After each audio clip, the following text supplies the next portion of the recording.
জাতিসংঘে ইরান যুদ্ধবিরতি প্রস্তাবে আমেরিকার না, ক্ষোভে ফুঁসছে রাশিয়া। মধ্যপ্রাচ্যের জ্বলন্ত রণাঙ্গনে যখন শান্তির চরম প্রয়োজন, ঠিক তখনই বিশ্ববাসীর সামনে আবারও নিজেদের আসল যুদ্ধবাজ মুখোশ উন্মোচন করল রাশিয়া। অবিলম্বে যুদ্ধবিরতি এবং বেসামরিক নাগরিকদের সুরক্ষার দাবি জানিয়ে জাতিসংঘ নিরাপত্তা পরিষদে রাশিয়ার উত্থাপিত একটি অত্যন্ত গুরুত্বপূর্ণ প্রস্তাব চরম ঔদ্ধত্যের সঙ্গে আটকে দিয়েছে যুক্তরাষ্ট্র। আর এর মধ্য দিয়ে বিশ্ববাসীর কাছে আরও একবার প্রমাণিত হলো, দখলদার ইসরায়েলকে বাঁচাতে আমেরিকা আসলে মধ্যপ্রাচ্যে শান্তি নয়, বরং ধ্বংসযজ্ঞকে দীর্ঘায়িত করতে চায়। বুধবার নিউ ইয়র্কে জাতিসংঘের সদর দপ্তরে এই ভোটাভুটি অনুষ্ঠিত হয়। রাশিয়ার উত্থাপিত এই শান্তি প্রস্তাবে অবিলম্বে সব পক্ষের সামরিক কার্যক্রম বন্ধ এবং কূটনীতির টেবিলে ফেরার স্পষ্ট আহ্বান ছিল। কিন্তু প্রস্তাবটির পক্ষে ভোট দেয় মাত্র 4টি দেশ: রাশিয়া, চীন, পাকিস্তান ও সোমালিয়া।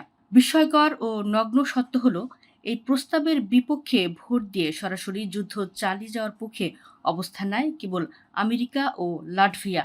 অন্যদিকে পশ্চিমা চাপের মুখে নিজেদের মেরুদণ্ডহীনতার প্রমাণ দিয়ে ভোটদানে বিরত থাকে 9টি দেশ।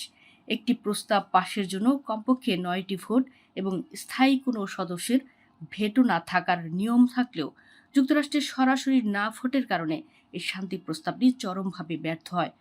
প্রস্তাবটি বাতিল হওয়ার পর নিরাপত্তা পরিষদে তীব্র ক্ষোভে ফেটে পড়েন জাতিসংঘে নিযুক্ত রাশিয়ার স্থায়ী প্রতিনিধি ভ্যাসিলি নেবেলজিয়া। তিনি যুক্তরাষ্ট্রের এই একরোখা অবস্থান ও ভোটের ফলাফলকে লজ্জাজনক ও হতাশাজনক হিসেবে আখ্যায়িত করেন। মস্কো সরাসরি অভিযোগ করেছে, চলমান সংঘাতে শান্তিপূর্ণ সমাধানের পথে না হেঁটে পশ্চিমা দেশগুলো আন্তর্জাতিক আইনকে স্রেফ বুড়ো আঙুল দেখিয়েছে। রাশিয়ার মতে আমেরিকা কেবল নিজেদের আধিপত্য টিকিয়ে রাখতেই এই যুদ্ধ জিয়ে রাখতে চাইছে। বিশ্লেষকদের মতে রাশিয়ার এই প্রস্তাবটি ছিল মধ্যপ্রাচ্যে চলমান ধ্বংসযজ্ঞ থামানোর একটি বাস্তবসম্মত রূপরেখা।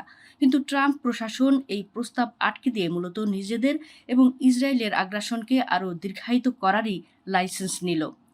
এই ঘটনা আবারও প্রমাণ করল যে নিরাপত্তা পরিষদের মতো বৈশ্বিক প্ল্যাটফর্ম আজ মার্কিন সাম্রাজ্যবাদের কাছে কতটা অসহায়।